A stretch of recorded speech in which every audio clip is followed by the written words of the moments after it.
Bom dia, tarde, noite ou madrugada, a hora que for. Eu sou Stamato, autor da saga A Era do Abismo e anfitrião da iniciativa Mochileiros do Multiverso, que une e fortalece autores e autoras nacionais através de dicas de escrita criativa e mercado editorial. Essa é a live e podcast literário sobre como criar raças e povos para literatura fantástica. Seja espada e feitiçaria, seja ficção científica, seja horror, né? Qualquer gênero da fantasia. E, antes de mais nada, eu quero lembrar vocês, tá? Que quem estiver aqui ao vivo na live pode fazer pergunta à vontade, que eu vou estar respondendo. E eu vou priorizar as perguntas ligadas ao tema, mas pode perguntar o que quiser. Quem estiver abrindo aqui esse bate-papo. É sempre melhor quando a gente tem algum diálogo, né? Ninguém merece ficar aqui eu falando sozinho, né? Esse tempo todo. Sempre fica melhor. Quanto mais vocês perguntam, sinceramente, melhor fica o conteúdo para todo mundo. Então, fiquem à vontade para perguntar. E criar povos de literatura fantástica, veja bem, eu deixo claro que é raças e povos. Não é só uma coisa. Porque, no fim das contas, as duas coisas são relevantes. Então, se a gente tem, por exemplo, um Game of Thrones, em que 99% dos personagens são humanos, né? Mas são humanos de nações diferentes e eles têm culturas brutalmente diferentes. Então, Game of Thrones é um mundo em que não tem tantas raças fantásticas, né? Quando tem algo muito... É uma exceção à regra quando tem, sabe? Geralmente não fica no elenco de forma permanente, né? Mas ainda assim são povos fantásticos dentro do cenário do Game of Thrones, por exemplo. Witcher, Senhor dos Anéis, por exemplo, já tem uma definição um pouquinho mais nítida, né, de humanos, elfos, anões, dríades, etc. Mas isso também se aplica para qualquer variante, né, da fantasia. Se for ver, por exemplo, uma ficção científica em que vai ter humano, vai ter alienígena, vai ter robô, né, isso também se aplica. Star Wars, Star Trek, né, por exemplo, são histórias cheias, as histórias são cheias de diferentes povos. Então isso aqui também se aplica para qualquer gênero. Dependendo da história de horror, isso se aplica. Porque se for uma história, sei lá, tem uma história de uma casa assombrada com um fantasma nas pessoas, aí não se aplica. Mas algumas histórias botam assim, vampiro, lobisomem, etc. Exemplo é Supernatural, né, que não é aquele terror clássico, né, mas é uma história que ao longo da história tem várias criaturas diferentes que aparecem. Aí nesse caso iria se aplicar sim, ok? Enfim, sem mais delongas, é sobre isso que a gente vai tratar hoje. Eu vou falar aqui alguns tópicos. E, antes de mais nada, criar um povo e uma raça não é tão diferente de criar um personagem. A questão é que a gente está criando todo um grupo de personagens e depois a gente vai usar esse grupo para criar alguém específico. Geralmente, quando a gente cria um povo, a gente depois cria um personagem desse povo, né? A questão é que ou a gente vai criar alguém que representa esse povo, essa raça, ou vai criar alguém que é que não se encaixa, é alguém que é algum tipo de exceção à regra, tá? E, às vezes os dois. Eu acho interessante ao longo da narrativa mostrar tanto o padrão da raça, né? Aquele membro típico da raça, até mesmo aquele estereótipo, dependendo do que você está abordando, e também apresentar alguém que foge dos padrões, alguém que é, em inglês é underdog, o termo que eu não está fugindo aqui da minha mente, o termo em português, está vindo só o underdog, que o underdog é basicamente essa criatura, né, essa pessoa, esse personagem, que ele é alguém que foi expurgado daquele povo, né? Alguém que não pertence, né? Que não é aceito nesse povo. Tá fugindo um termo em português. Enfim, então eu acho interessante ter particularmente os dois. Quando escrevi Era do Abismo, o Alberic, ele é um anão bem típico, tá? Eu criei para ser realmente, para representar o que é o povo anão, de um jeito. No primeiro capítulo, eu botei um personagem, que é o Cedlon, que ele é um elfo, que eu botei ele para ser um pouquinho mais típico, mas a personagem que representa os elfos ao longo da história é a Ravenna, que ela não representa os elfos. Ela foge totalmente do que é o povo élfico dentro do Abismo, tá? Então ela foge da regra. Ela representa justamente esse contraste, né, de alguém que nunca se encaixou no povo élfico. Então, como eu falei, é interessante ter... só que é importante apresentar esse contraste na história, tá bom? Pensa nisso também. O Gomes Carneiro Lucas perguntou aqui: qual a melhor forma de nomear a raça criada? Essa é uma questão delicada. Eu recomendo que você crie um nome que caracterize o povo, né? Se você está se inspirando em algum povo que já existe, né, na cultura popular, no folclore, na mitologia, você pode pensar nisso, tipo, elfos e anões, o nome já existia, né, beleza. Alguns criam, vou falar depois, sobre alguns subtipos, né, subgrupos, algumas variantes dos povos.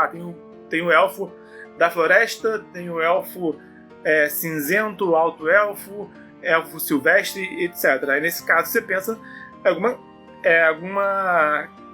característica marcante desse subgrupo para representar. Se for uma raça nova, você pensa no significado do nome que ele representa. Por exemplo, eu estou lendo o Eberron, que é um mundo de RPG. E tem os Warforged, eles são, em português ficou forjados bélicos, né? Eles foram forjados para a guerra, Warforged. Aí tem também os Shifters, que é um povo meio licântropo. Mas Shifter, né, esse shift tem a ver com essa troca, né, com mudar, trocar, né? E eles têm essa ligação com povos licântropos como lobisomens, né, povo felino, etc. Tem os Changelings, né? Changeling já existe também no folclore, tá?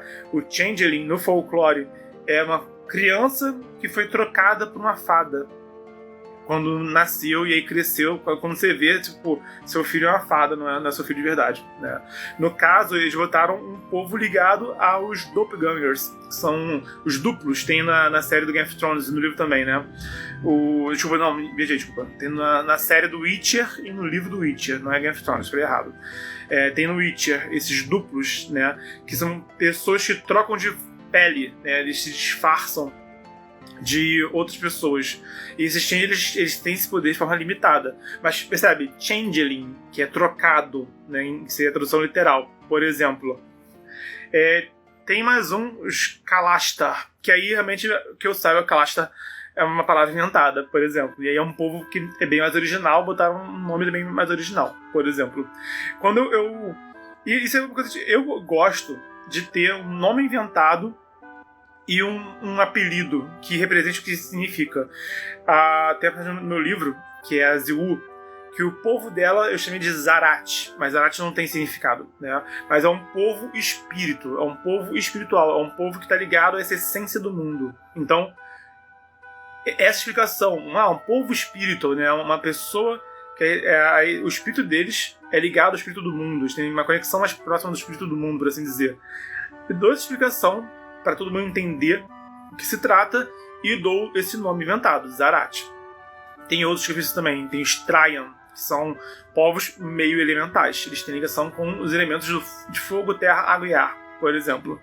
Então, eu dou a explicação e dou um nome também. Isso sobre nomear, tá? O que eu, sinceramente, acho que dar um nome é a última preocupação da criação de qualquer coisa, particularmente. Vou falar aqui realmente o que eu considero que são assim, os passos fundamentais para você criar. Lembrando que eu estou aqui falando, pega um caderno, tá? E vai anotando tudo que eu vou falar aqui.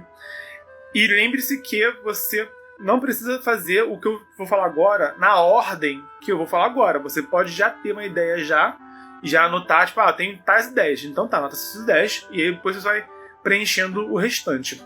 Ou se você está realmente, sentei agora, eu vou criar algo agora do zero. Aí você faz como você quiser. Mas pode seguir na ordem que eu vou falar agora, ou pode fazer na ordem que você quiser, como você preferir, tá bom? Isso aqui não é nenhum tipo de passo a passo manual de instrução. Não, isso aqui é realmente as orientações, né? Alguns guidelines, algumas orientações para você criar e não ficar faltando nada no final. Então, começando aqui. Geralmente, nas histórias fantásticas, os autores usam povos reais, povos fantásticos e povos originais. Povos reais são grupos que existem no mundo real, né? Então, Bernardo, minha história se passa no Brasil do século XX, no Brasil do século XVII, talvez, né, por exemplo. Ou então se passa na Inglaterra do século X, né, do século XII. Ou então se passa no mundo real, só que no século 30. Enfim, geralmente alguns autores que usam povos reais. Eu, Bernardo, praticamente não uso quando eu escrevo fantasia. E quando eu escrevi horror psicológico, eu usei tipo uma cidade fictícia brasileira. Então não me preocupei em criar realmente um povo à parte, né? Mas há quem crie. A vantagem é, o leitor já sabe o que é, já sabe do que se trata, né? A desvantagem é, não tem nada de fantástico nisso. E aí, né, qual é o sentido de escrever fantasia se você não bota elementos fantásticos, né, na fantasia? Lógico, fantasia não se limita só a isso, né? Pode ter magia, pode ter monstro, pode ter armas mágicas, etc. Mas se você quer botar povos fantásticos, né, o povo real acho que até serve como uma pequena inspiração, tá? Mas não é o que eu recomendo usar também demais. Quando eu falo povos fantásticos, eu me refiro a povos que já existem no folclore, na mitologia, na cultura popular. Então, elfos, anões, minotauros, gigantes, golems, ogros, fadas, anjos, demônios, etc. De novo, a vantagem é, o seu leitor ele já vai ter provavelmente uma ideia do que você está falando. Por mais que o leitor nunca tenha lido O Senhor dos Anéis, ele deve saber quem é o Legolas, deve ter visto já alguma imagem do Orlando Bloom com orelha pontuda, né? Então vai ter uma noção. Então isso facilita. Mas não é nada de original. O seu cenário fica um enorme mais do mesmo. E eu particularmente detesto histórias, detesto mundos mais do mesmo. E o Bernardo hoje em dia começa a ler já... Cara, tem o seguinte, se o seu leitor quer uma fantasia, né, clássica, ele vai ler um clássico, não vai ler o seu livro, tá? Ninguém procura um livro novo para ler mais do mesmo. De vez em quando surgem alguns livros que são assim, até por exemplo o Witcher, né? Ele tem elfo, anão, etc. Mas tipo, o Witcher, né, é um povo à parte. Eles são mutantes que não existe em lugar nenhum. Não existe nada parecido com Witcher em Game of Thrones, não existe nada parecido com Witcher em Senhor dos Anéis, tá? Então, por isso se destacou, porque teve sim ideias originais, mesmo usando outras ideias. Então, se você ficar só no mais do mesmo e ficar só nisso, eu acho que é, sinceramente, entediante e desinteressante para o seu leitor. Então, vamos pensar em ir além desse mais do mesmo. E, por fim, raças originais. Eu incluiria aqui, se você quiser criar algum tipo de subgrupo de um povo que já existe. Tem um grupo de anões que não existe em lugar nenhum, que é só da minha história. Beleza, né? Exemplo disso em Tormenta, né? Que são livros de fantasia e também de RPG. Os minotauros desse mundo são, assim, totalmente singulares. Eles têm a cultura própria, a história própria, tudo deles, tá? O comportamento, etc. Então, eu consideraria que aí é um subgrupo, né? É uma reinterpretação do que são os minotauros, tá? Por exemplo. Então isso já torna mais interessante. Não é só aquele minotauro da mitologia clássica. É um minotauro que traz alguma coisa diferencial. É bem interessante. Enfim, mas quando você traz algo de original, você tem que se esforçar, tá? Porque tem que ter algum esmero para você fazer algo bem feito, interessante. Eu já vi por exemplo, é um povo que tinha um nome estranho, né? Foi naquele jogo Kingdom of Alamur, né? Tô confundindo agora o nome do jogo. Mas tinha um povo ali que era tipo, ele tinha a pele roxa e a orelha pontuda e tinha dons mágicos. Eu falei, cara, esse é um elfo roxo. Então por que não botou logo um elfo na história, sabe? Por que criou que parece um elfo? Então pra mim isso não vale, não conta. Não crie só algo que parece que é, mas não é, e dá um nome diferente, tá? Realmente se esforça para criar algo que seja específico do seu cenário. Dá trabalheira, mas vale muito a pena. Só um PS aqui, um parênteses, na verdade, um parênteses aqui rapidinho, e eu vou responder aqui as perguntas que estão brotando no chat. Eu gosto de diferenciar povos e criaturas e monstros. Povos e raças, criaturas e monstros. A diferença basicamente um povo é um grupo de pessoas, um povo, uma raça, são seres com quem você consegue dialogar, ok? Consegue socializar em algum nível. Enquanto criaturas e monstros são seres que você não consegue dialogar de forma alguma. Então, se você botar os orcs, eles têm uma cultura, né? E eles são bélicos, eles são invasores, mas você conseguiria ter algum diálogo com um deles. Então o povo é uma raça antagonizada, né? Uma raça vilanizada, se você quiser, geralmente são, né? Mas são um povo, são uma raça. Eu, particularmente, quando eu usei o Minotauro no meu livro, eu botei o Minotauro como um monstro. É um ser com que você não consegue dialogar. É uma besta, tá? É um ser que é insano e é um ser que, tipo, só não dá. Entende? Então, não, pra mim, Minotauro não é um povo, não tem cultura, não tem... eu realmente usei o Minotauro como um monstro no sentido mais clássico da coisa, por exemplo, tá? Então, e dragão. Depende do livro. Se for ver em livro como O Senhor dos Anéis, em livro como Witcher, os dragões falam, eles são inteligentes. Então eles são um povo, são uma raça espetacular, né? Que não se compara às outras raças menores, por assim dizer. Mas ainda assim é um povo, uma raça que tem sua própria história. No Game of Thrones, os dragões são monstros, são criaturas. Eles são basicamente animais muito poderosos, né? Mas eles não têm assim a inteligência de uma pessoa, né? Eles não dialogam. Você não consegue. Se um dragão do Game of Thrones quiser te jantar, ou você foge dele, ou você vira a janta dele. Não tem meio termo. Não tem um pouco. Vamos papiar aí, né? Enfim. Então, não existe uma regra, tipo, isso aqui sempre é um povo, ou isso aqui sempre é um monstro. Você vai decidir. Chegue aqui nos comentários. Gomes Carneiro Lucas. Tem como criar uma história inovadora com criaturas existentes na cultura popular? Eu digo que sim, se você for autêntico, se você for original. Na minha visão, a autenticidade é quando você faz algo que já existe do seu jeito. Isso é autenticidade. Então, os elfos do meu mundo têm uma história própria. Ainda são elfos, ainda tem ali bastante inspiração em Tolkien, né? Tem inspiração também em outras histórias que eu gosto, mas eu fiz do meu jeito. Isso é autêntico. Agora, eu criei os elfos e fiz uma coisa assim muito diferente do que já existia, né? Eu dei uma história assim que realmente eu não li em lugar nenhum. E só os elfos do meu mundo, os elfos do meu mundo, eles fizeram uma magia e agora eles são seres que a essência deles está presa entre outras dimensões.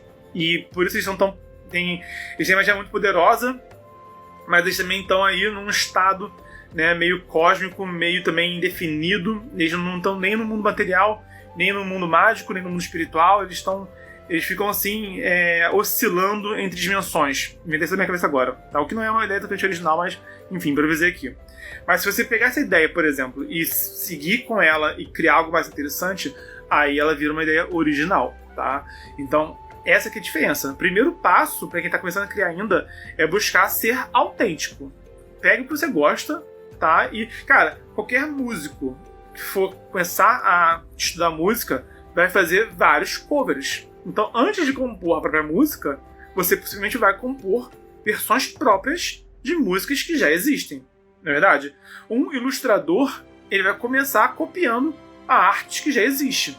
Quero ilustrar mangá. Vai copiar ali o Todd McFarlane, por exemplo, né? Quero ser pintor de pintura clássica. Tá bom, vai pegar os quadros clássicos e vai emular, vai copiar para aprender, para começar a fazer os próprios, para depois começar a fazer algo 100% original. Qualquer processo criativo, tá? Qualquer pessoa que... Cara, a criatividade não é uma coisa que a gente nasce, assim, 100% original. As crianças imitam muitos adultos. A gente percebe, toda criança tem essa fase de imitar muitos adultos, e na verdade isso não acaba nunca, né? Minha filha tá com 9 anos, ela teve a fase dela, macaco de imitação, tá? Mas até hoje eu vejo ela fazendo coisas que eu pego e penso, putz, isso aí ela tá emulando, ela tá replicando o jeito dela. E Bernardo, aos 32 anos, eu vejo quando eu faço coisas assim que eu olho e falo, putz, fiz igualzinho meu irmão, fiz igualzinho meu pai, né? Então, quer dizer, isso é copiar, tá? Faz parte do ser humano. Lógico que Eu, Bernardo, como pessoa, eu quero ser um indivíduo, eu quero ser eu mesmo. Ninguém na minha família é escritor, por exemplo, sabe? Então, lógico que quando eu tô fazendo algo, quando eu tô me dedicando a algo, eu tô sendo eu mesmo, tô sendo do meu jeito. Quando eu tô fazendo algo meu, não é verdade? A mesma coisa é trabalho criativo. Você tem que compreender, você tende a copiar, mas você busca ir além dessa cópia. Não, eu acho que é muito equivocado um artista muito inexperiente não querer copiar nada, porque é aí que ele se ilude e copia mais ainda, tá? Compreenda esse processo criativo, tá? Tô começando, nunca escrevi nada, tô começando a escrever agora. Respira fundo, você vai se pegar copiando muito artista. Eu, quando comecei a escrever, comentavam quando minha escrita aparecia, a do Leonel Caldela, aparecia a do Spor, que são autores que eu adoro, mas é lógico que eu falei, ok, que bom, né? Eu realmente adoro eles. Mas eu não quero ser um novo Caldela, não quero ser um novo Spor, eu quero ser Stamato. Mas fez parte. Para eu criar a minha voz narrativa, eu precisei fazer esse esforço. E eu vejo isso em vários autores. E aí, quanto mais inexperiente, menos percebe que tá. Eu já li livros já que eu olhei e falei, isso aqui é muito Game of Thrones com Witcher, sabe? Eu já vi assim muito mesmo, tá bom? Enfim, então, como não ser repetitivo, como não ser plagiador, né? Primeiro, compreenda que você vai copiar sempre, tá? A maioria das ideias, elas surgem como cópias de ideias que já existem, surgem muito como, nossa, gostei muito disso, eu queria fazer um igual, queria ter algo assim na minha história. E aí, daí a gente busca, em cima disso, criar algo autêntico, né? Dar o próprio olhar, dar a própria visão, dar a própria pegada, assim, tornar algo meu, algo que eu fiz, algo autêntico. E daí a gente vai mais além e fala, não, tô criando algo que não existe em lugar nenhum. Não existe igual, tô criando algo realmente singular. Tá? Aqui é difícil pra caramba, tá? Mas a gente pode se esforçar e pode alcançar. E vem naturalmente, tá? Não tenta, não força a barra. Vai criando, vai fazendo, você chega lá. A Mauri Fernando Rosa falou aqui. Acho que você pode usar raças já populares e criar algumas raças originais para dar aquele diferencial em seu mundo. Concordo, também adoro fazer isso. Acho que esse, pra mim, é um bom equilíbrio. Que aí você consegue ter aquilo que o leitor já conhece, mas também consegue apresentar algo autêntico, algo original para o seu leitor também. O Gomes Carneiro Lucas comentou aqui. Percy Jackson e os Olimpianos, Rick Riordan, dá um certo diferencial aos semideuses, visto que Percy Jackson pode manipular a água. Sim. Eu nunca li, mas ele é bem legal. Por tudo que eu já vi, assim, meus leitores já me contaram, bem bacana. Então tá. Então, quando você for criar algo novo, pode ser um subgrupo de algo que já existe, pode ser a sua versão de algo que já existe, pode ser algo totalmente novo. Eu acho que é muito importante você ter um conceito, tá? Consiga definir esse povo em uma frase sucinta. Então, como eu penso em elfos, eu penso em povos, é um povo humanoide com uma aptidão mágica. É isso que eu penso, tá? Esse é meu ponto inicial. Um povo humanoide é um povo mortal, um povo de carne e osso, tá? Que nasce e envelhece e procria e sente fome, sente sede também, tá? E tem defeitos e tem virtudes e vícios, mas que tem uma aptidão mágica a mais. Sucinto assim. Anões são esse povo mortal, humanoide, com ligação com a terra, com as pedras, né? São mineradores, são trabalhadores, são guerreiros. Eu acho que enquanto os elfos são mais ligados a uma parte mais abstrata, né, mais mágica, para mim o anão é totalmente bruto, totalmente ligado ao mundo material. Eles são muito materiais, materialistas. Eu penso nessa ideia do anão com uma pegada bem material, por exemplo. Então, tem uma raça na Era do Abismo que é o homúnculos. Homúnculo para mim, são seres artificiais. É um povo mortal, humanoide, artificial. Pessoas criaram, de modo artificial, um ser novo que tende a ser defeituoso, tende a ser imperfeito. Então, enfim, eles sempre vêm com algum tipo de traço físico que é bem nítido. O olho é bicolor, né? Os dentes são muito afiados, né? O braço é comprido demais, os dedos são compridos demais, né? Eu sempre boto assim, elementos que são bem nítidos. Porque o olho bicolor pode ser pessoa. Quando eu falo bicolor, pode ser assim, algo realmente com um púrpura e um vermelho, sabe? Boto algo bem chamativo pra mostrar isso não é natural, não é tipo castanho azul, que uma pessoa real pode ter, né? Azul e verde, isso pode acontecer. Mas algo bem gritante, que não tem.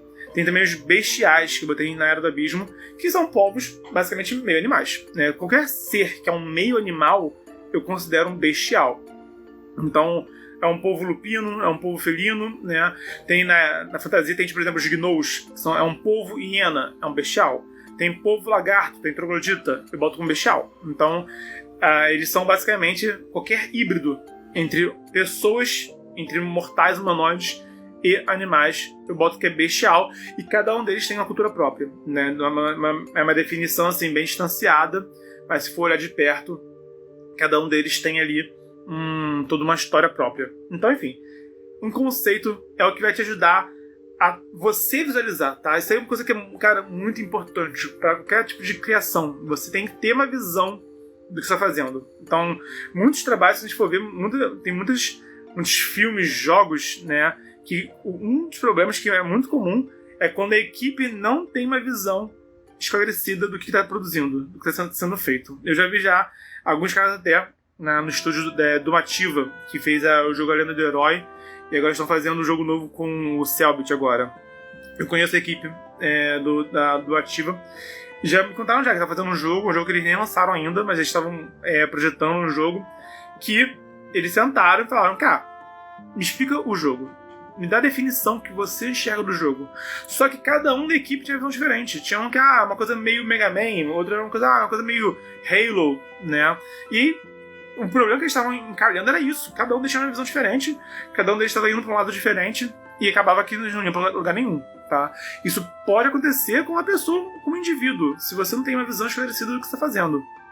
Então, por isso, ter um conceito faz muita diferença, tá bom? Então, tente explicar de forma sucinta isso que você está criando, para você ter esse norte, para você ter uma noção da direção que você está indo. Deixa eu ver aqui rapidinho os comentários. Nando Gonçalves perguntou: e quanto à origem, como eles surgiram? Qual é o grau de importância na criação? Sinceramente, esse é um elemento que eu vou falar no final, tá? É o antepenúltimo que eu anotei aqui na lista de tópicos para falar. Eu posso dizer o seguinte: a importância de ter uma origem para o povo fantástico, para a raça fantástica, depende de você. Aí é você. Para você que é a importância, tá bom? Dentro da sua obra, da sua criação, quão relevante isso é.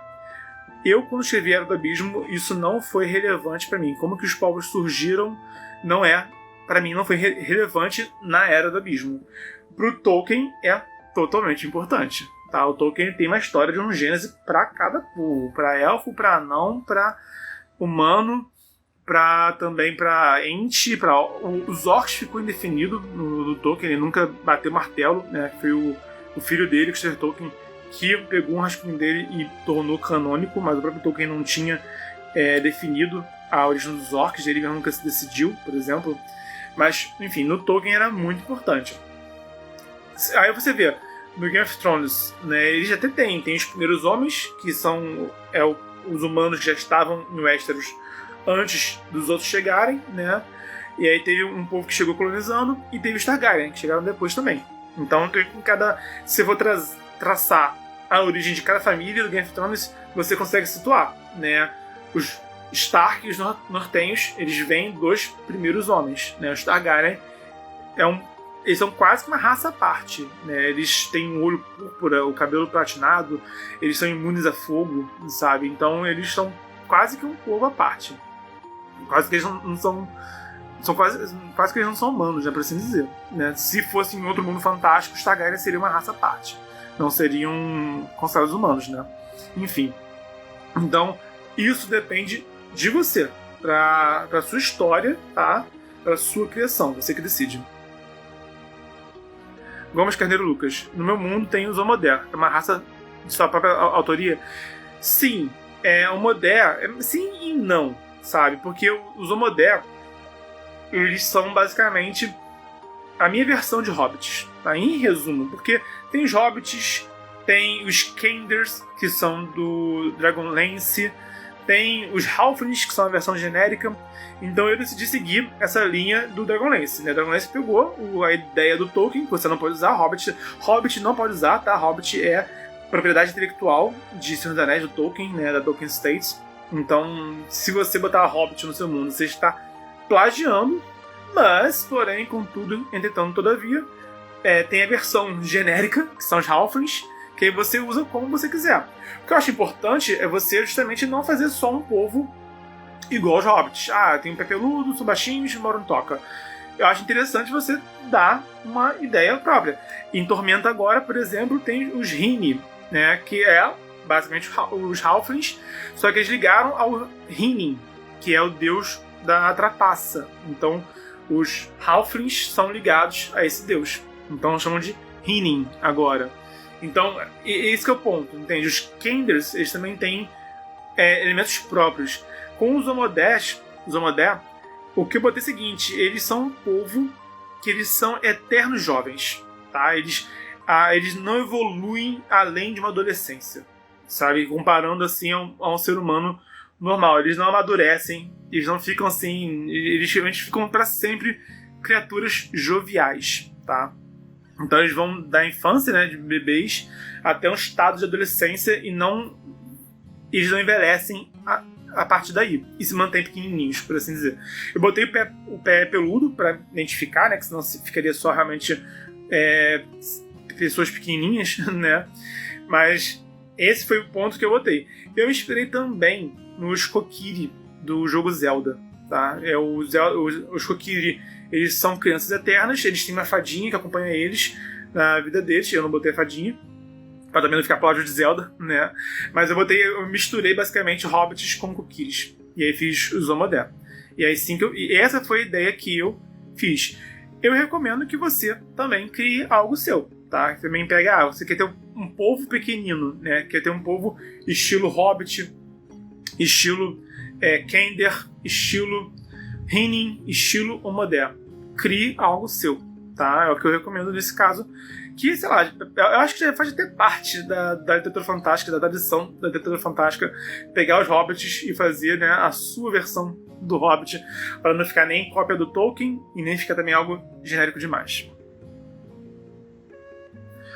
Seguindo aqui com o conteúdo.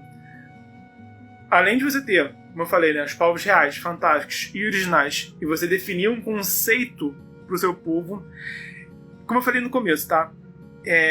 Alguns elementos são parecidos, eles lembram a criação de personagens, mas ainda assim não é exatamente igual, tá? Eu vou falar aqui um pouquinho a diferença, mas eu vou citar alguns termos de criação de personagens para a gente se situar. Então, eu acho muito importante definir também a cultura desse povo, dessa raça. A cultura seria o equivalente à personalidade, ao comportamento do seu povo fantástico, né, dos personagens. Então, quando você pensa, né, nesse povo fantástico, qual que é esse estereótipo do comportamento, da personalidade? Isso seria a cultura. Isso inclui tradições, isso inclui religião, possivelmente, tá? Isso inclui realmente essa imagem mais abrangente desse povo. E isso está em toda parte, isso está no nosso mundo real. Eu lembro uma vez que eu estava indo pegar metrô e tinha um ambulante falando com outro, né, comentando, carioca é muito malandro, eles te passam a perna se você der mole com eles, você não pode dar mole não, que o carioca te passa a perna. Então essa é a visão de alguém que não é carioca, né, sobre carioca, né, de que o carioca é um ser malandro, é um ser que vai te passar a perna. E assim, é um estereótipo, né, eu particularmente, né, lógico que eu não concordo com isso, mas eu compreendo que as pessoas têm essa visão. Quando eu vejo como que o Rio de Janeiro é representado, né, ou é a praia, ou é samba, né, ou é aquele malandro, né, com a cartolinha, né, na Lapa, né, com a caipirinha na mão, né? Então eu compreendo esse arquétipo, esse estereótipo. Eu lembro quando o Ernesto Tavares, né, ele é sulista, ele é de Santa Maria, ele veio pro Rio e ele chegou com a cartolinha, com aquela roupinha assim, e eu falei, pô, tu tá, né, o kit gringo, você vestiu o kit turista, né, o kit gringo, você quer que todo mundo te veja na rua e saiba que esse cara tá no Rio a visita, né, a passagem. Aí ele, poxa, eu pensei da crente que eu tava me enturmando, né, o crente que eu tava me ambientando aqui ao redor, né, que eu ia até ser confundido com carioca. Eu falei, não, realmente, você... tá óbvio que você não é carioca se vestindo desse jeito, né, justamente porque ele ficou muito caricato, ele ficou muito, né, ele pegou todo o estereótipo e vestiu, né? Ficou engraçado. Mas ficou assim, engraçado não no sentido de ridículo, ficou engraçado no sentido de, né, um turista, né? Ficou curioso. Então, isso existe em toda parte. E se for ver, quando eu leio no O Senhor dos Anéis, eu não gosto, né, como é que o Tolkien usa assim, os elfos são esse povo exaltado, sabe? Eles são melhores que todo mundo, né? Se o elfo gosta de você, pô, tu é muito sinistro, tem que ficar muito lisonjeado. Eu acho isso mega arrogante, mega pedante, sabe? Eu não gosto desse tipo de abordagem. Mas é bem nítido, as pessoas olham uns elfos com um certo louvor, né, com uma certa admiração espontânea. Você olha para um elfo, você está vendo algo que é simplesmente superior a você, né? Eles vivem milênios, né? Eles estão na Terra-média já há muito tempo, eles são meio que os manda-chuva daqui, sabe? Então é isso que o Tolkien usou nos Elfos do Senhor dos Anéis, que eu não sou tão fã assim desse tipo de abordagem, tá? Agora, você vê, por exemplo, no Game of Thrones, você percebe que as famílias têm opiniões umas das outras, né?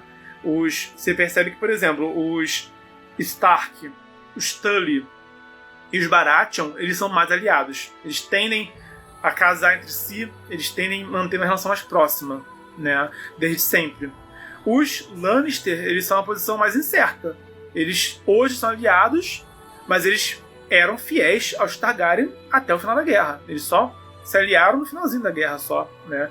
Enquanto o povo de Dorne, esqueci o nome, mas o povo de Dorne é aquele povo que eles ficam lá longe. Eles moram longe, é difícil chegar até eles, né? Eles moram no deserto, que é uma coisa inóspita para a maioria. Então o povo de Dorne, eles tendem a ser mais reclusos. Eles já moram naquela longe já, e eles não se misturam muito. E depois você vai entender, né, que tinham príncipes de Dorne que eram casados com Targaryen e que acabaram se ferrando juntos de Targaryens, né? Aí você entende que eles não querem papo com os outros, né? Porque, por causa da revolta contra os Targaryen, eles sofreram também efeitos colaterais que eles não mereciam, por assim dizer. Então eles têm ressentimento, né, em relação aos reinos. Então você percebe, o modo como eles veem cada um deles é bem nítido. E cada um deles tem uma cultura muito nítida. Você vê, o povo do norte, né? Eles têm um discurso muito de tradição. Eles são tradicionalistas, eles são os honrados, eles têm palavras, eles têm honra. O Stark fala, o homem que dá a sentença tem que brandir a espada. Quando ele executa, ele vai lá ele mesmo e executa alguém. Alerta spoiler, tá? Do primeiro livro, primeira temporada de Game of Thrones. Quando o Stark ele é executado, não é quem deu a sentença que mata ele. O rei dá a sentença e o carrasco do rei, né, que é aquele cara sem língua, esqueci o nome dele, né, que ele sumiu na série.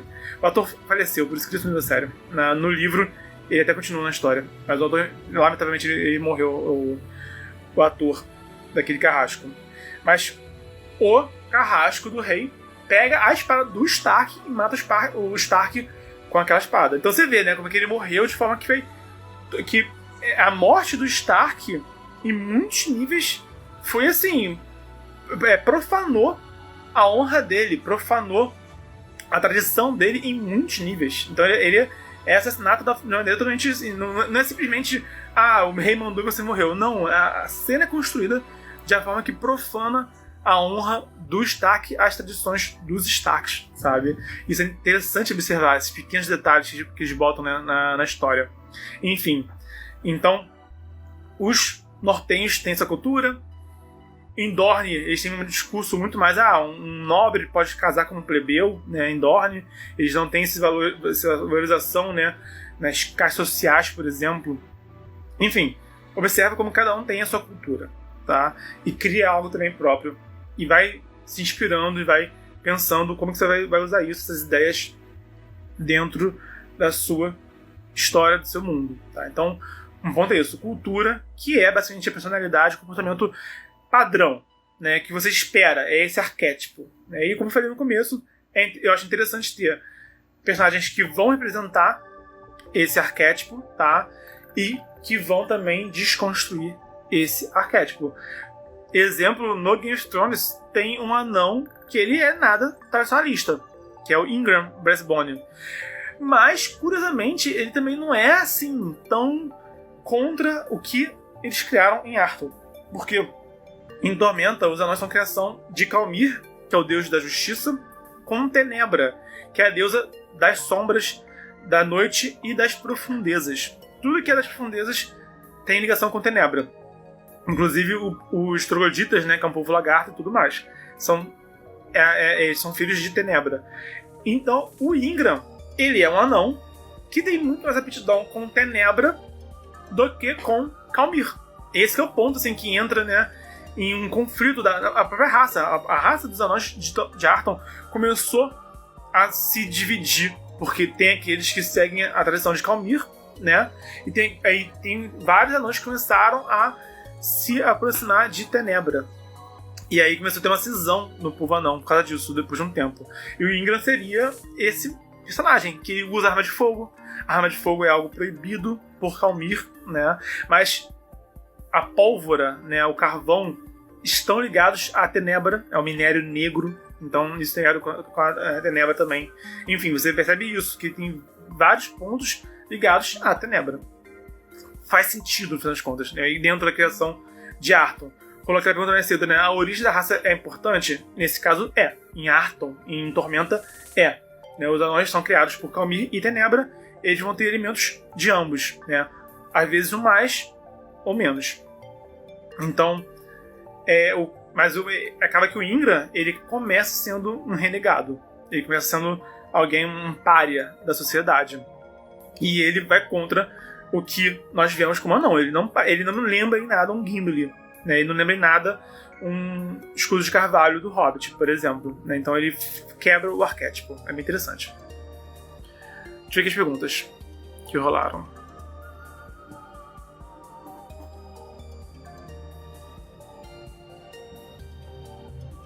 O Marlon Beck falou aqui: Eddard Stark era um homem honrado e morreu sem honra. Martin construiu uma narrativa incrível. Sim, ele realmente explodiu miolos, né? Porque não foi só, tipo, o herói morreu no final, né? Não foi só, tipo, o herói se sacrificou. Isso que é um ponto. Geralmente quando o herói morre, ele se sacrifica pra que a missão dele seja cumprida, né? Estilo o Capitão América. O Capitão América, ele se sacrifica no final da história, mas ele consegue salvar o mundo. O Ned Stark não, ele falha, né? Ele tanto que ele morre sabendo verdades que vão pro túmulo com ele, sabe? E acaba que isso é um dos plots, né, que se seguem na história a partir daí. Então, o que na verdade o Martin fez foi... O que eu sinto é que o primeiro livro do Game of Thrones, né, da série do Crônicas de Gelo e Fogo, o primeiro livro é basicamente preparando um terreno. Tá? O Martin tá, olha, esse aqui é o tabuleiro, essas que são as peças, e aqui que elas estão posicionadas. De agora em diante, essa galera vai entrar em colisão.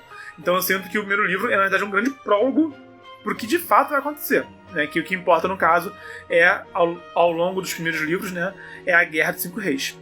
Então eu sinto que essa foi a sacada do Martin, e foi muito esperto nisso.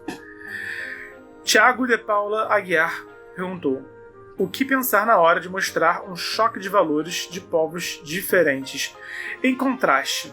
Tá? E aí você decide como é que vai ser esse contraste. Pode ser que seja algo antagônico, bem contra o mal, sabe, ordem contra caos, ou pode ser simplesmente algo que gere um incômodo que seja algo positivo, né? Um incômodo saudável, sabe? Então, o Legolas e o Gimli, eles estão o tempo todo ali em atrito um com o outro, mas eles trabalham em equipe. Eles continuam lutando lado a lado, eles continuam cooperando, mesmo com as suas diferenças. Daí você decide qual vai ser o nível de atrito que você vai botar. Se vai ser um atrito, né, um pouquinho mais suave, né, um contraste para ficar interessante. Exemplo, Legolas e Gimli. Ou se vai ser algo realmente antagônico. Exemplo, Stark e Lannister, sabe? O tempo todo os Starks e os Lannister estão em um atrito tenso. É um risco de dar ignição o tempo todo, de várias formas diferentes. Então você vê, geralmente, né, tem ali o Stark e a Cersei, eles têm um atrito, eles estão se tolerando, eles estão ali lado a lado. O Ned Stark e o Jaime também dão alguns atritos ao longo da história, sabe? A gente tem, por outro lado, a Catelyn Stark com o Tyrion Lannister também, sabe? Enfim, você vê, sempre que tem o Stark e o Lannister juntos, dá ruim, sabe? O que demora a dar ruim, mas depois dá muito ruim, é o Joffrey e a Sansa. Eles começam ali, né, paquerando, começam ali, vamos casar, vamos ser rei e rainha, mas o tempo todo o leitor ele fica tenso, que ele tá sacando que aquilo vai dar errado, desde sempre, tá? Então, aí é outro tipo de contraste. Aí você que decide como é que vai ser, né?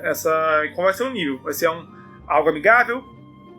Vão se tolerar, né? Vão se odiar? Você que sabe. Gomes Carneiro Lucas. No Conan, o Bárbaro de Robert Howard tem o povo dos Stygios. E eles sempre são descritos como traiçoeiros através de suas ações. É interessante a gente observar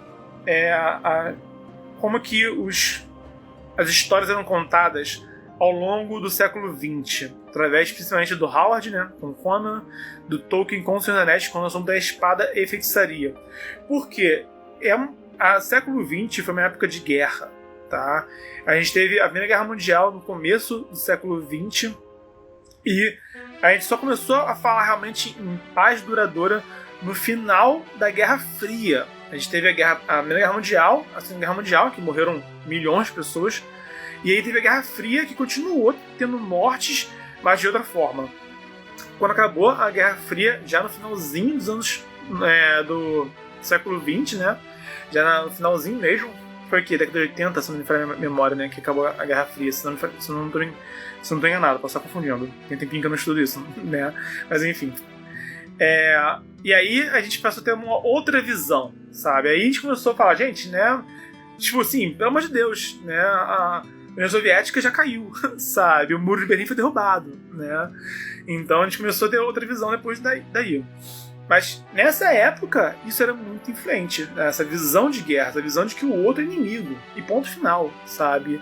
E fazia sentido, era coerente para aquela época. Por isso que o Conan tem essa visão, né? E você pode perceber, né? Geralmente, né, no Conan e também no Game of Thrones, o Martin ainda segue muitas tradições, né? Eles botam geralmente esse povo com essa imagética mais europeia sendo o povo civilizado, né? O povo mais honrado, etc. E aí o que é diferente, o que vem já de uma inspiração mais africana, mais asiática, já é algo já mais vilanizado. Você pode perceber como que no Conan, no caso, geralmente os povos de pele negra são bárbaros canibais, são selvagens, né? Enquanto um povo mais com um aspecto mais asiático, né? Um olho mais estreito, olho amendoado, geralmente vem uma coisa mais aquela feitiçaria maligna, né? Aquela coisa da traição, do veneno, né? Do conhecimento oculto profano que corrompe. Isso é bem nítido. E no Game of Thrones, isso, lamentavelmente, ainda, esses arquétipos que eu já acho um nível que eu não gosto, tá? Hoje em dia, se eu pego, assim, muito estereótipo étnico, eu, Bernardo, não curto. Eu acho que Isso é datado, na melhor das hipóteses. Então já acho que a gente tem que já superar, tá? Essas imagéticas étnicas que a gente tem na fantasia. O Tolkien, quando ele descreve os orcs, tem quem critique, mas assim, tem orc descrito com a pele pálida e tem orc descrito com a pele negra, tá? Então eu não vejo uma questão étnica, tá? Ele não bota os orcs vestidos à moda africana do mundo real. Ele não faz isso, né? A descrição da pele, mas a descrição da pele é negra. O que eu percebo é que o Tolkien usava uma imagética de luz e sombra. Ele usa muito, pode perceber. Tudo que é luz, tudo que é sombras, tudo que é trevas. Mas ele botava a descrição física, eram de seres deformados, mas variavam entre a pele pálida, que é essa coisa assim, daquela pele sem melanina, né, aquela pele meio com um aspecto meio doente, meio cinzentada, né, meio adoentado, ou que é a pele negra, que tem noção de sombras, tá? Então, e essa é a minha dica. Você quer falar de cor, tá? Não, eu acho importante evitar a ideia de cor branco e preto, tá? Foca na ideia de luz e sombras, de claro e sombrio, que aí sim é uma coisa universal. Não importa em que continente você viva, o medo do escuro é algo universal da raça humana, tá? Então, acho que isso que é importante, tá? Vamos perceber o que foi feito pra gente não repetir os erros do passado, tá? Compreender o erro do passado, mas não repetir, e vamos criar algo melhor hoje em dia. Hoje em dia, você cria algo... Se no século XX poucas pessoas tinham acesso à cultura, hoje todo mundo tem acesso à cultura. E aí é importante você pensar em todo mundo quando você cria algo. Vou seguir aqui o próximo tópico e aí eu volto para as perguntas aqui no chat. Além da cultura do povo, eu particularmente gosto de pensar primeiro na cultura, tá? Mas também é fundamental, e alguns começam por isso, pensar nas forças e fraquezas, nas aptidões. E geralmente forças e fraquezas acabam se manifestando na aparência desse povo. Você pode botar como tópicos separados, tá? A aparência típica e as forças e fraquezas, mas é interessante que esteja de alguma forma conectado uma coisa na outra, tá? Então, quando eu falo em força e fraqueza, isso pode ser tanto algo um pouquinho mais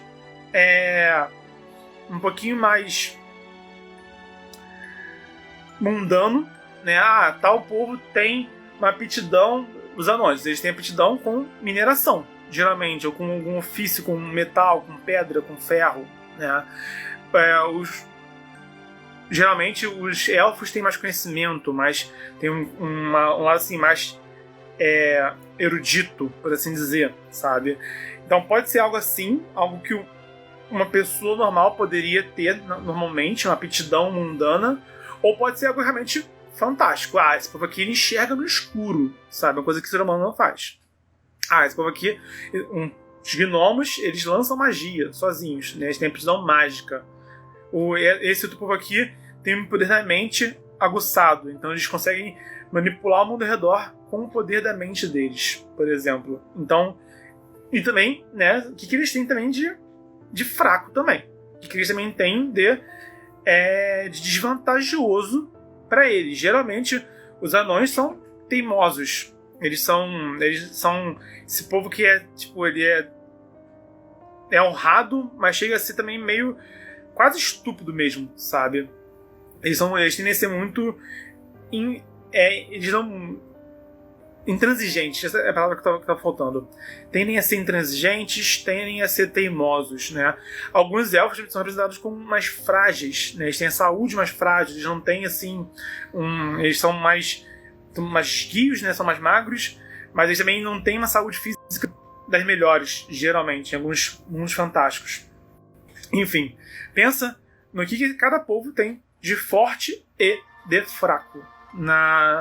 Pode ser tanto no nível biológico quanto no nível cultural, tá? No Game of Thrones todo mundo é humano, todo mundo é homo sapiens, mas por questões culturais E por questões climáticas, né? Alguns moram no frio, outros moram no calor, outros moram ali no alto da montanha, né? O povo lá do alto do Ninho da Águia.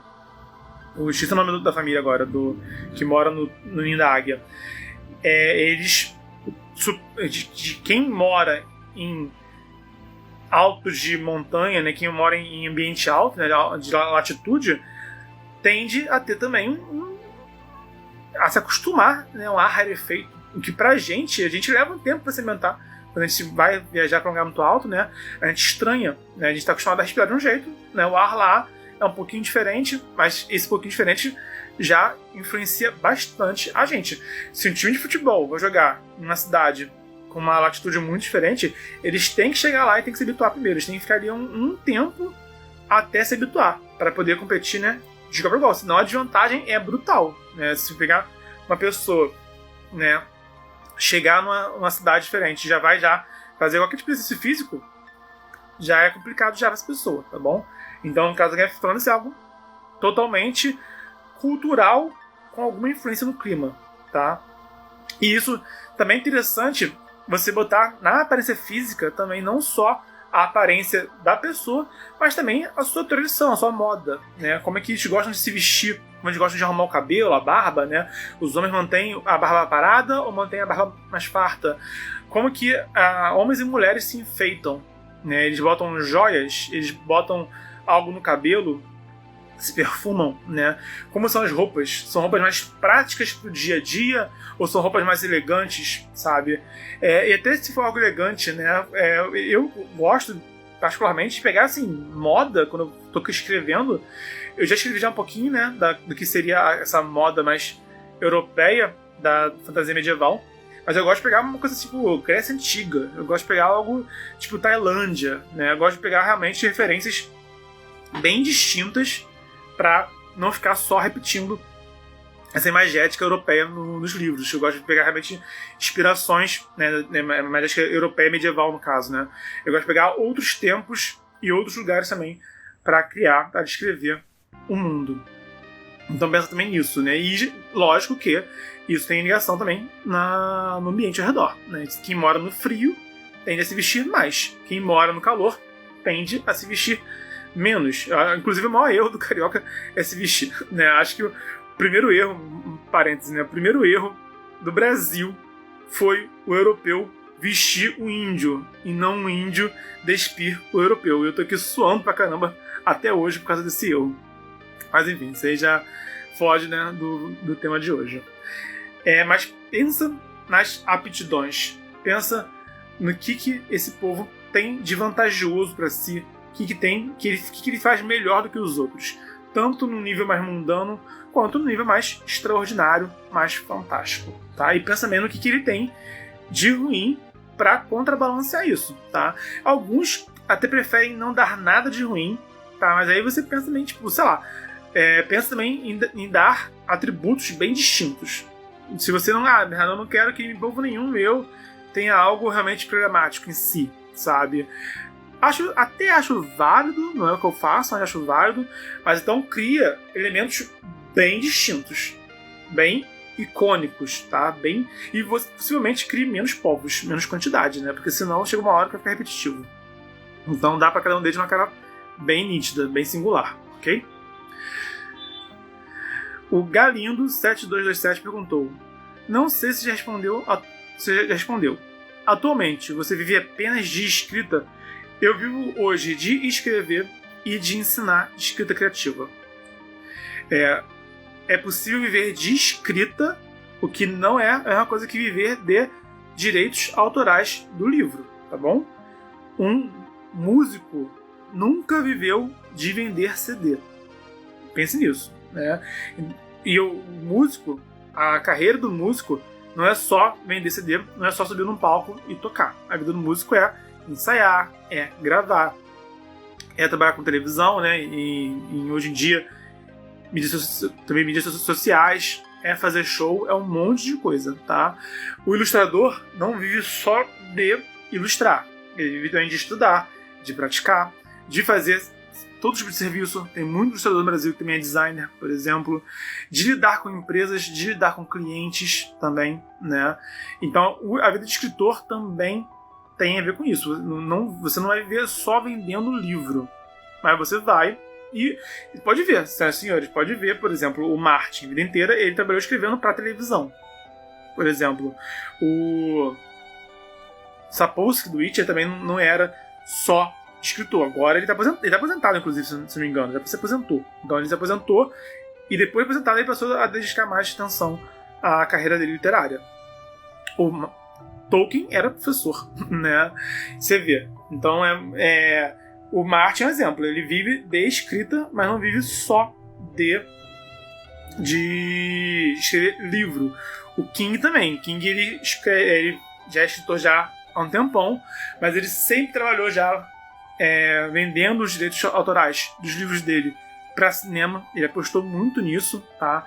E temos aí sempre tivemos dezenas de filmes do Stephen King, tá? Então o Neil Gaiman também é um que também vive de escrita, mas não é só também de vender livro. Então assim, no mundo inteiro, tá? Não é sobre isso não, no mundo inteiro não se vive de vender livro. Mas eu, Bernardo, antes de eu me dedicar a ensinar escrita, eu escrevia roteiro para YouTube, por exemplo, tá?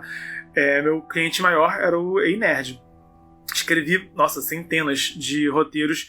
Eu escrevi tanto pro site já, depois passei a escrever pro canal também, tá? Enfim, então, sim, é possível viver de escrita, o que não é a mesma coisa que viver de vender livro. Eu vivo hoje de escrever e de ensinar escrita criativa. Marlon Beck 10 perguntou aqui: Bernardo, seu livro do Abismo dos Campeões terminou com um interessante gancho. Me chamou muita atenção, sério. As cenas de luta têm uma boa sequência. Poderia me dizer o que você faz para escrever os cenários de luta tão bem fluidos? A principal dica é se botar no lugar do personagem. Imaginar o ponto de vista desse personagem. O que ele está sentindo, o que ele está fazendo, o que ele está vendo, o que ele está... Trazer também descrição, né, do cheiro que ele está sentindo, né, do gosto na boca dele, sabe? Ele caiu no chão. Está sentindo gosto de terra, né, por ter caído no chão, gosto de grama, talvez, sabe? Quais são, né, tudo que está acontecendo ao redor dele. Tá? Pensa em cada personagem e no ambiente ao redor. E nas sensações. Essa que é a minha dica. Por mais que você escreva em terceira pessoa, imagina a cena do ponto de vista dos personagens. Pensa nisso. Vamos encerrar aqui o conteúdo que eu botei na live. Falei já de conceito do povo, da raça, cultura, forças e fraquezas. Falei já um pouquinho de habitat, tá? Então habitat influencia em tudo. Influencia na cultura, influencia em força e fraqueza, influencia na história. Então, criar um ambiente ao redor desse povo é relevante, tá? Então, quando você fala criar, por exemplo, eu vejo, os elfos moram na floresta. E aí eu vejo muitos autores que acabam não definindo se eles são mais silvestres, mais selvagens, ou se eles são mais magos, mais eruditos. E acho que ambas as opções são válidas, mas é importante a gente ter isso claro, né? Como é que o elfo vive na floresta? Ele vive, de fato, no meio do mato?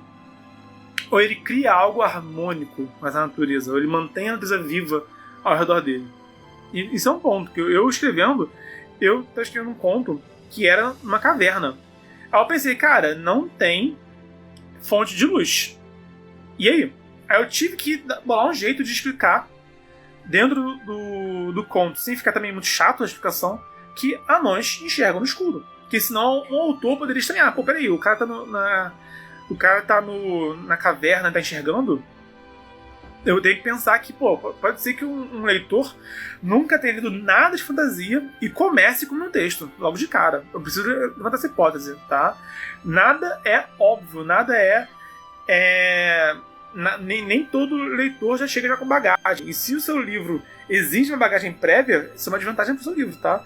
Então leve em consideração que o seu leitor nunca leu nada do seu gênero. Então pense em realmente criar algo interessante para todo mundo. Então eu seria ali, né? Anões enxergam no escuro. Faz sentido, eles moram debaixo da terra. Faz sentido isso, né? Então o habitat se relaciona com todos os aspectos de um povo: cultura, forças, fraquezas, etc. Então pensa nisso também. E é o ponto, inclusive, que eu diria que o Habitat é essa conexão entre criar um povo e uma raça e criar um povoado, criar um reino, criar uma cidade, criar uma nação. Tá? Isso é um outro tópico, como criar uma nação, como criar um povo, como criar uma cidade, uma vila, etc. É uma outra questão, mas eu acho que o Habitat é essa conexão entre o povo e o mundo. Pensa nisso quando você for criar, tá? Pensa em fazer essa conexão entre as duas coisas. Também, aí a gente vem assim, os pontos que agora, os próximos 2 pontos, faltam 3, tá? Os próximos 2 pontos, eles são um pouco opcionais, podem ser relevantes, tá? Mas você usa se quiser e como quiser. A história e a origem, que eu já falei um pouquinho, né? Que rolou aquela pergunta, que é o histórico, né?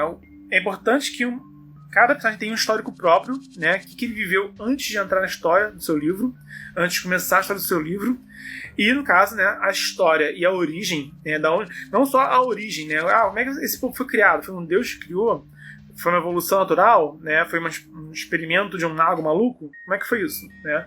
E também, como que viveu desde então? Não é só a origem, né? Mas, sabe, eu criei um mundo que tem, 10 mil anos de história. Tá, o que esse povo fez nesses 10 mil anos de história? Eu já citei aqui Senhor dos Anéis, Game of Thrones, Witcher.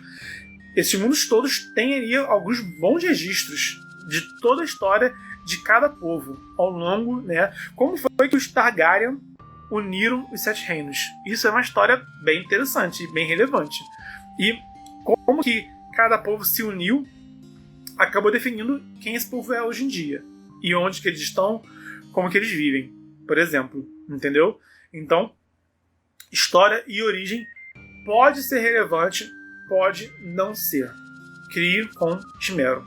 E o penúltimo tópico dessa live de hoje é a motivação.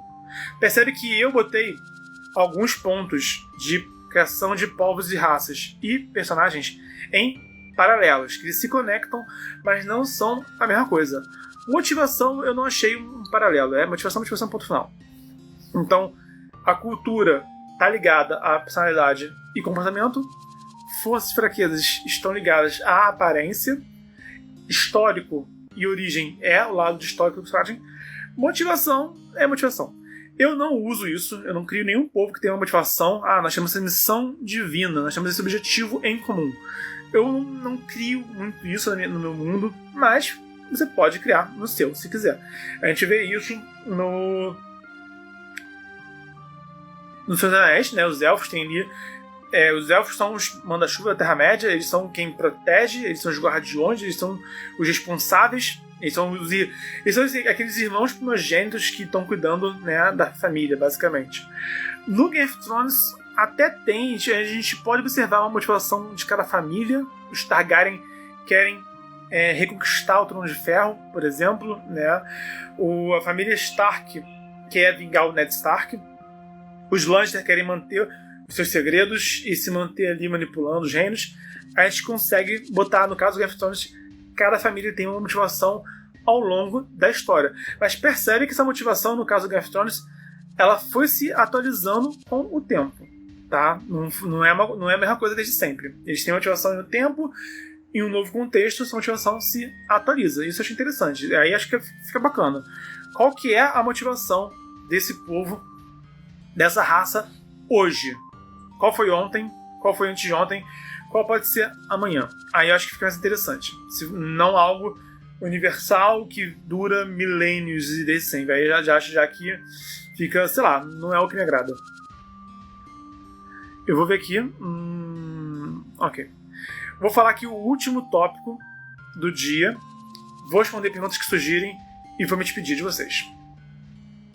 O último tópico, que eu acho que esse é fundamental pra caramba, tá? Qual que é o diferencial desse povo, dessa raça? O que realmente diferencia do que já existe no mundo ao nosso redor, na ficção, na cultura popular. Eu falei bastante mais cedo sobre questão de ser autêntico e ser original, tá? E o caminho para ser autêntico e original é dar um diferencial interessante para tudo que você cria, né? Inclusive seus povos. Então, quero usar elfos e anões e orcs. Qual que é o diferencial deles dentro do seu mundo? Quero criar algo novo, tá bom, mas qual que é o diferencial? É um povo da montanha, né? Eu vejo quem gosta de RPG, né? Tem um pouco que é Golias, né? Que são povos meio da montanha, meio de pedra. E, cara, eu olho, eu não me empolgo com Golias, que eu falo, cara, já existe um anão. Então eles são um povo diferente, até são. Mas, sabe, eles vão cumprir dentro da minha visão, né? Da minha criação. Sabe? Algo realmente autêntico ou vão ser só uma variante? Só uma coisa um pouquinho diferente. Sabe? Então eu percebo isso. Tipo, eu praticamente não tive uma ideia para dar realmente algo autêntico, único, singular para um povo como esse, sabe? Eu vejo vários povos que eu acho legais na ficção, mas eu não uso particularmente porque eu percebo isso. Cara, eu não vou dar uma ideia autêntica e ser mais do mesmo. Não quero isso, né? Então, pensa tudo que você já criou até hoje, tá? Pensa, qual que é o meu diferencial? O que o leitor vai olhar e falar, cara, isso aqui eu não vi em outros lugares, realmente esse autor trouxe de diferente. Pensa nisso para tudo que você criar, tá? Se você não pensou ainda, pensa. Se você não encontrou, segura a mão. Usa quando tiver, tá bom? Mas o diferencial eu acho que é fundamental, cara. Se não tem diferencial, se é mais do mesmo, nem usa, tá? Nem vai, sabe? Vai quando tiver algo realmente seu, algo que é autêntico, algo que é, por exemplo, sei lá, no Senhor dos Anéis, os elfos foram embora da Terra-média, tá? Uma ideia que eu tive agora, tá? E se no mundo fantástico os elfos meteram o pé? Mas tem um grupo de elfos que decidiu ficar. Tem aquela, esqueci o nome da personagem, Éowyn, né? É o Éowyn, que ela casa com o Aragorn. Posso estar confundindo o nome, tem um tempão que eu li. Enfim, então tem a rainha que fica com com o Aragorn. Beleza. Quem mais ficou com ela? Sabe? E tiveram pessoas que decidiram ficar com ela, tiveram outros elfos que ficaram. E o que aconteceu com esse povo?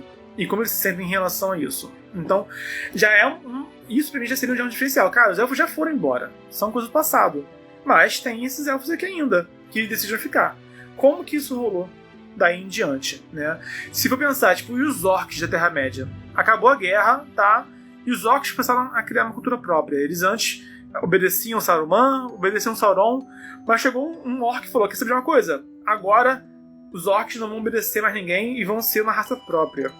E aí? O que se desenrolou com os orcs independentes, autônomos, depois dos Seus Anéis? Né? E como que... E se amanhã chegarem e falar, cara, é o seguinte, galera, vamos... Né? Que nem aconteceu. Tipo, a gente vê hoje em dia... Gente, hoje em dia, Estados Unidos e Rússia dialogam. Estados Unidos e China dialogam. Pô, o Trump foi pra Coreia, maluco. Sabe? O cara foi na Coreia. Negócio que não acontecia há séculos. Então, hoje em dia, o mundo se dividiu muito por conta das guerras, mas hoje em dia, cara, Inglaterra e França tiveram uma guerra de 100 anos, sabe? E hoje em dia são aliadas. Já tem um tempão que são aliadas já, sabe? A Alemanha teve o nazismo da Segunda Guerra Mundial, já tem décadas que a Alemanha já se relaciona já com todo mundo, com a Inglaterra, com França, com os Estados Unidos, com todo mundo, né? Japão, idem. Japão também esteve do lado da Alemanha na Segunda Guerra Mundial. Japão levou 2 bombas atômicas no seu território, sabe? Mas passou a se relacionar com o resto do mundo depois da guerra. Então, esse é o ponto. E tá bom, e o que acontece depois da guerra, sabe? O que aconteceu com os orcs depois da guerra? Pode ser que eles tenham algum ressentimento, ou pode ser que eles, não, vamos superar o passado, vamos agora cooperar. Pode ser, sabe? Aí eu acho que ficaria interessante. Então pensa nisso, pensa num contexto próprio, num contexto singular, tá? Realmente pensa além do óbvio.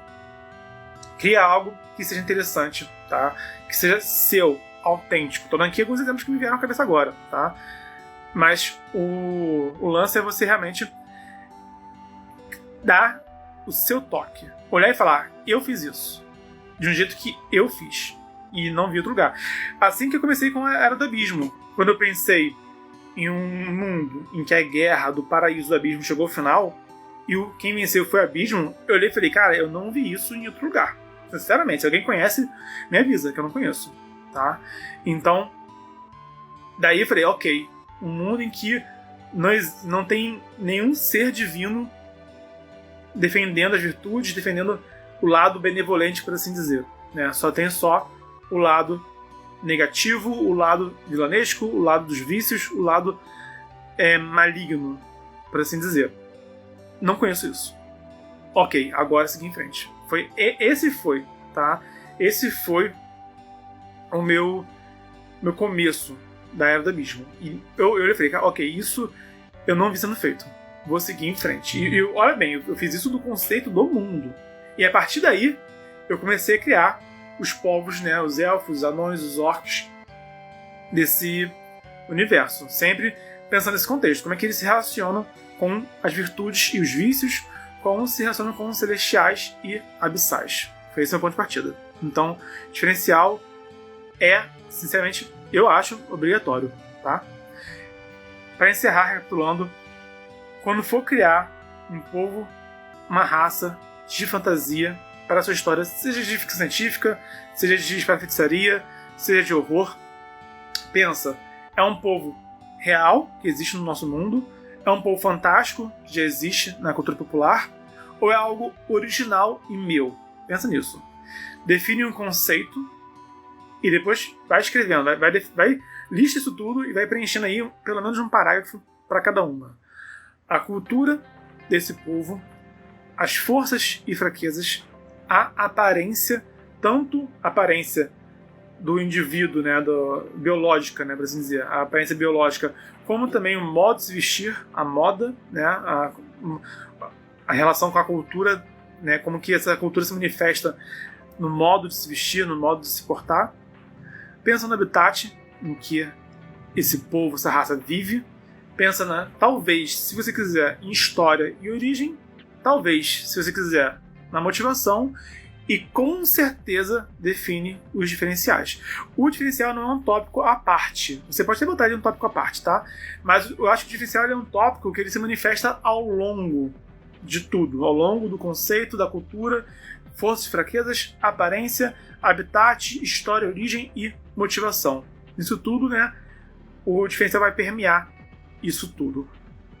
Isso que eu acho que segue essas orientações, tá? Segue esses guidelines que você vai criar povos realmente autênticos, quiçá originais para a sua história.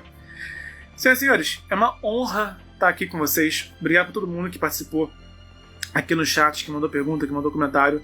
Quem está ouvindo para essa jornada aqui, cara, podcast, né? Uma jornada que a gente traça juntos, né? É uma honra. Teremos ainda o último podcast, a última live de 2020, em que vamos falar sobre metas de escrita, metas literárias. Vamos falar como que a gente pode se preparar para, em 2021, com certeza, ter um livro, pelo menos, escrito até o final do ano. Essa é a sessão da próxima live. Vai ser quarta-feira. Vou botar aqui a contagem regressiva aqui nos stories para a gente não esquecer, tá bom? Então, é uma honra. Obrigado. Vocês são épicos. A todos, boas leituras, boas escritas. Vou agora jantar. Vou pegar aqui aquela ceia de Natal, vou requentar para fazer minha janta. E é uma honra estar com vocês. Obrigado. Se você gostou, dá um like, se inscreve, ativa o sininho. Se conhece alguém que pode se interessar por esse conteúdo, compartilha também na rede social. Estamos no desafio 306 dias de escrita. É vídeo de mercado editorial e diretiva quase todo dia. Então a gente se esbarra pelo multiverso. Valeu!